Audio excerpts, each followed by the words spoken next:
देव तुकाराम प्रभु रामचंद्र भगवान की जय। पवन सुत हनुमान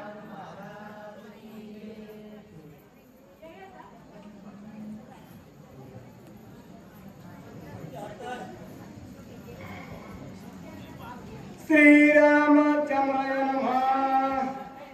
दाव पावल ग श्रीराम माझा पद करी क्षमा। पडलो संकटी दर्शन संतोषम काशी वेगी। जमलं असो सर्व जमलेल्या राम भक्तांचे चरणी नतमस्तक होऊन कथेचं अनुसंधान सांगत आहे। आणि सुरुवातीपासून जर असं केलं तरी असं खेटावं लागतंय बघा।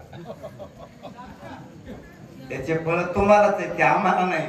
आम्हाला काय उशिरा बसविलं काय यारवळी बसविलं काय काय फरक पडत नाही, होय शिंदे महाराज।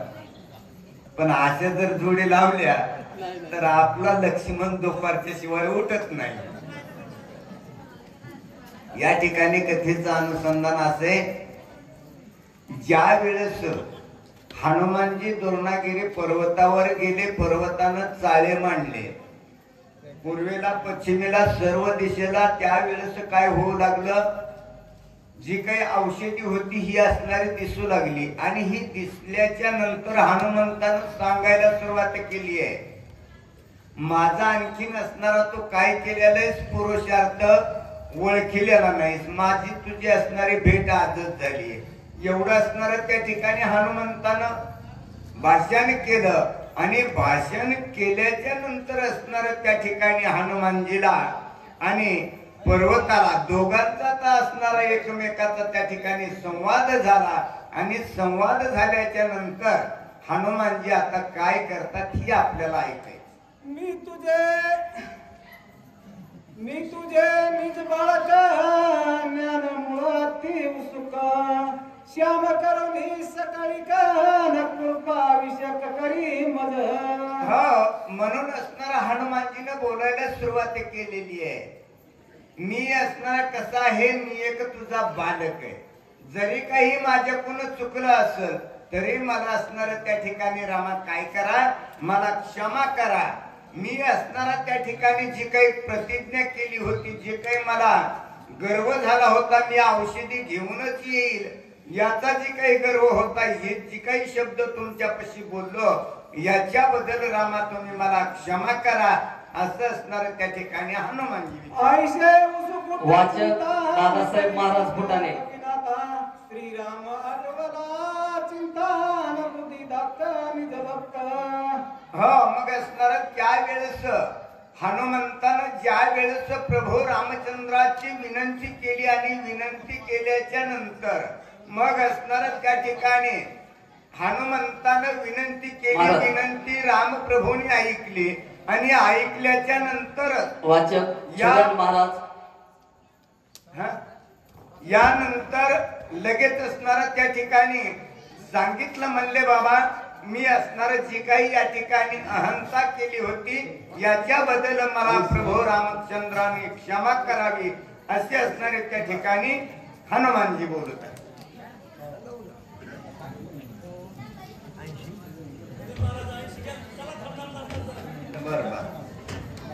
श्री गणेशाय नमः, श्री सरस्वती नमः, श्री गुरुभ्यो नमः, श्री रामचंद्राय नमः। लोकाया वाच्या मनसी शरण गे श्रीरामसी, क्षणार्थे सोडवी त्यासी राम भक्तासी कृपाळो। भक्ताचं असणार त्या ठिकाणी प्राणांत पालन करणारा रामप्रभू आहे, अशी असणारी त्यावेळेस हनुमंतानं रामप्रभूची विनंती केली, माझा जी काही अपराध झालेला आहे याच्याबद्दल मला क्षमा करा, असं हनुमानजी बोलले। बुद्धीची बुद्धी आपण अंतरात्मा रघुनंदन तेने होणी प्रसन्न कपिनंदन प्रोदिला। मग असणारा त्या ठिकाणी ठिकाणी बुद्धीची बुद्धी असणारा प्रभू रामचंद्र याने असणार सर्व काही त्या ठिकाणी जाणले गेले न सांगता तुम्हा कळो येते अंतर हे सर्व काही राम प्रभूंनी जाणले गेलं आणि हनुमंताच्या बुद्धीला चालना दिली. गजेंद्र काय हे धरी राजता संकटी स्मरला भगवंता काकळती उडी सत्वरा घालोनी तत्वता उतरिला.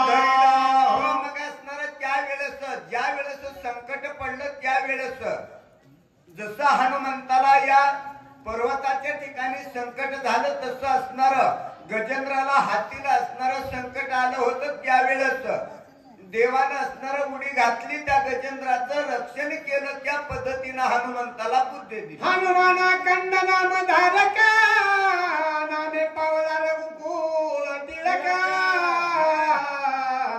कपी सबुती स्फुरणी सत्वरा दे कसर सावला. हो मग असणार ज्या वेळेस हनुमंतानं प्रभू रामचंद्राचा धावा केला आणि त्याला असणारी बुद्धी असणारी लगेच असणारी सुचल्या गेली हनुमानजी सरसावला. मने एवढी कायशी चिंता मी भ्रांत का झालो आता सगळं परताची तत्वता नेऊन सर्वता उचलली. विचार करू लागले मी असणारा एवढा बल आहे माझ्याकडे एवढा बलवान असताना एवढी चिंता करायची मला काय गरज आहे. सर्व असणारा या ठिकाणी औषधी दिसत नाही चाळे करू लागलेली आहे सगळा पर्वतच उचलून नेऊन वजीराज ते वळकीला औषधी ते उठवल्या सुमित्रा ते अर्धाक्षण लागता. आपण पर्वत नेल्यानंतर आपण असणारे कुठली खटाटोप करायची गरज नाहीये. सुसेन डॉक्टर त्या ठिकाणी औषधी वळकीते आणि लक्ष्मणाला उठविते. जरी विलंब करू येत शक्तीवर भूत काय समस्त नासेला. आपण जर या ठिकाणी विलंब केला उशीर होईल दिवस उगवल आणि सर्व कार्य नाश होईल. पर्वत मांडिले सळ पाव्हा तरी माझे बळ औषधी लपविला सकळ मज केव्हा गोवावया. हो या पर्वताने काय केलं चाळे मांडले आणि चाळे मांडून माझं असणारं बळ पाहण्याचा ठराव केला. औषधी सर्व या पर्वतानं लपवली. आई मिनला रावणाची गोवा दरिले अम्माची टोनियाच्या कंदाची औषधीची. हो मग असणारा हा पर्वत त्या ठिकाणी काय झालेला आहे राजा रावणाला सहकार्य करू लागलेला आहे. परंतु बघतो म्हणलं याला असणारा मुळा सहित उपटतो आणि त्या ठिकाणापर्यंत घेऊन जा. आईचा करुणी विचार केला राम नामे भुभुकार कापिंदले सुरा सुरा चराचर भयभीत. मग ज्या वेळेस असा विचार केला हनुमंतानं आणि विचार करून असणार त्या ठिकाणी भुभुकार केला सर्व असणार तिन्ही ताळ दुमदुमल्या गेले. पुच्छे गुंडाळीले बुडा खाते शिकर कवळीले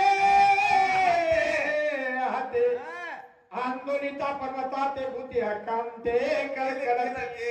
हो मग असणार त्या ठिकाणी ज्या वेळेस हनुमंतानं पर्वत असणारा हात आपल्या बुडकाला लावलेले आहेत शेपटन असणार शिखर कवळले गेले लखलख हलवल्या गेला त्यावेळेस सर्व देव दानव असणार त्या ठिकाणी हडबड उडाली. करुणिया राम नाम स्मरण वेगे उपरी ताकिनी द्रोण धन दिले त्रिभुवन शेष फना तरकला.